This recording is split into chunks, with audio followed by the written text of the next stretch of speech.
किसी के बाप का हिंदुस्तान थोड़ी है, हिंदुस्तान हमारे बाप का है, किसी के बाप का हिंदुस्तान थोड़ी है। हिंदुस्तान हमारे बाप के बाप के बाप के बाप के बाप के पूर्वजों का है। सारे जहां से अच्छा हिंदुस्तान हमारा।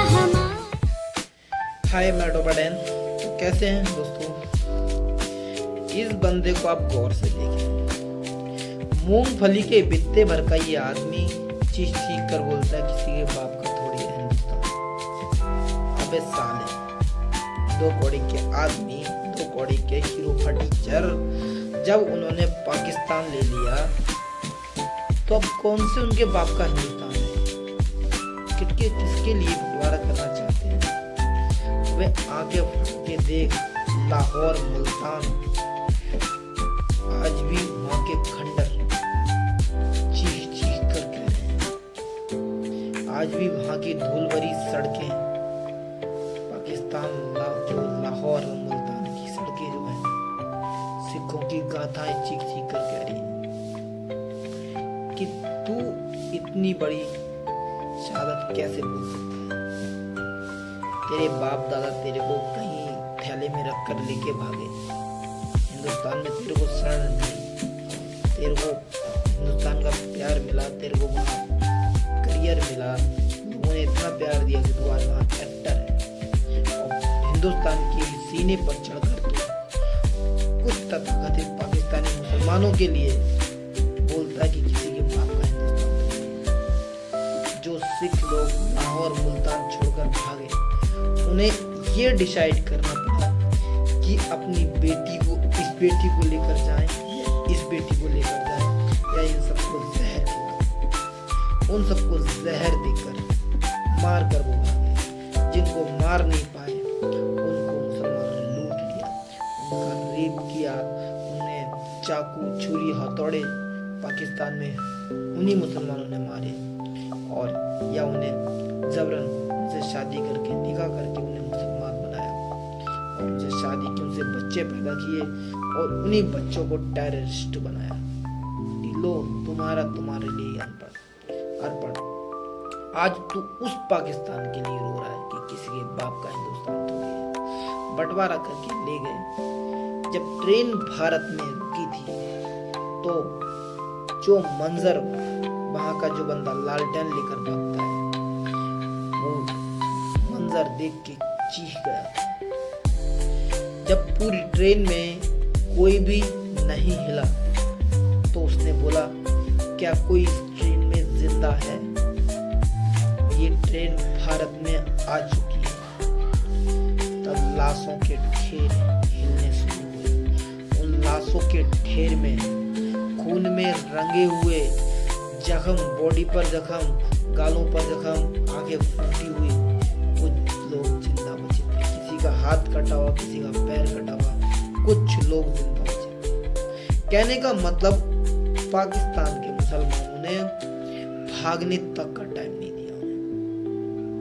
चलती ट्रेन में, जहां तक ट्रेन चलती रही पाकिस्तान तक रेप करते रहे, मारते रहे, खींचते रहे, लड़कियों को उठाते रहे। ये मेरी है, ये मेरी है, ये माले गनीमत है, डिमका फलाना लौड़ा लहसन जो भी है, ठीक है। तो उसके बाद तू ये बात बोलता है कि भाई किसी के बाप का हिंदुस्तान थोड़ी है। अपने बाप दादाओं से पूछ, मुगलों ने किस हालत में उन्हें चीर फाड़ के मारा। गुरु गोविंद सिंह के परिवार की शहादत को तू भूल चुका है। उनके बच्चों के बंदा बैरागी की, उसके जिस्म से खाल खींची, जिंदे नाखून उखाड़े, उनके बच्चों को बीच में चीरा, उनके बच्चों को उबाला, पतीले में उबाला, उनके बच्चों का मांस उनके मुंह में डाला। इन्हीं आज तू कह रहे किसी के बाप का हिंदुस्तान थोड़ी है। अरे भाई, कम से कम किसी हिंदू को ना छोड़कर, कम से कम अपने सिख समाज पर जो अत्याचार हुआ उसको तो याद करके, ये पैसे के लालच में कम से कम अंधा होके तो ना बोल। आज तू पैसे के लालच में इतना अंधा हो गया, इतना गिर गया, तेरे लोगों को कुत्ते बिल्लियों की तरह मार मार के, नोच नोच के मुसलमानों ने मारा। तू आज उनके लिए इस तरह कूद रहा है। तेरे आधे 50% लोग पाकिस्तान में मुसलमान बनकर रह रहे हैं। क्यों? क्योंकि उन्हें नहीं दिखा कि हम क्या करें। वो सिख से मुसलमान बन गए। इंडिया के कितने सिख अपने कितने रिश्तेदारों को हम मुसलमान बनते हुए देख चुके हैं, उनसे जाके मिल चुके हैं। पेरिस में, जर्मनी में, इंग्लैंड में, लंदन में, हर जगह ये लोग केवल शरणार्थी बन के एंटर हुए और आज वहाँ पर कब्जा करके कह रहे हैं यहाँ शरिया लागू होगा, यहाँ इस्लाम लागू होगा। किन लोगों के बारे में तो सोच रहे हैं?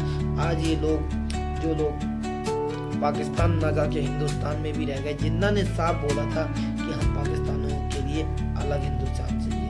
नेहरू जिन्ना भाई थे, उमर अब्दुल्ला भाई थे, इन लोगों ने बंटवारा करके राजनीति करी। किसी ने कश्मीर लिया, किसी ने पाकिस्तान लिया। प्लान तो उमर अब्दुल्ला के लिए भी कश्मीर अलग देने के लिए बात हो चुकी थी, लेकिन सक्सेसफुल नहीं हो पाया। प्लान जिन्ना के लिए सक्सेसफुल हो गया, उसे दे दिया पाकिस्तान। आज तुझे कौन लोग तेरी मूवियाँ देखते हैं? कौन लोग तुझे पैसे देते हैं? कौन लोग तेरे को इतना बड़ा अमीर बनाए? तू जीने लायक नहीं, तू मरने लायक है।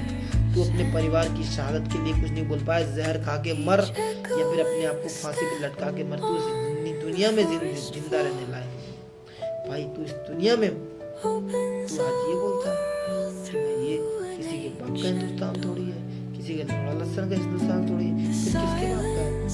दिलजीत दोसांझ, तेरी जब तू पैदा हुआ ना, वो तो उस दिन 100 लानत होंगी तेरे पे। जिस दिन तू पैदा हुआ, पता नहीं कौन सी माँ की तूने कोख से जन्म लिया। 100 लानत भेजता हूँ तेरे जन्मदिन पे। आज उस हिंदुस्तान पे आतंकवादियों को धोखा दे रहा है हमला करने के लिए। तू खुश होता है जब आतंकवादी पाकिस्तान के भारतीय लोगों को मारते हैं, तुझे खुशी मिलती है। तू एक लफ्ज नहीं बोला पहलगाम पर, तेरे को खुशी मिली। तू हिंदुस्तानी है ही नहीं। सरकार को तेरे को बाहर खड़े कर निकालना चाहिए। अगर मैं पीएम होता तो तेरे को कुत्ता बना कर हिंदुस्तान को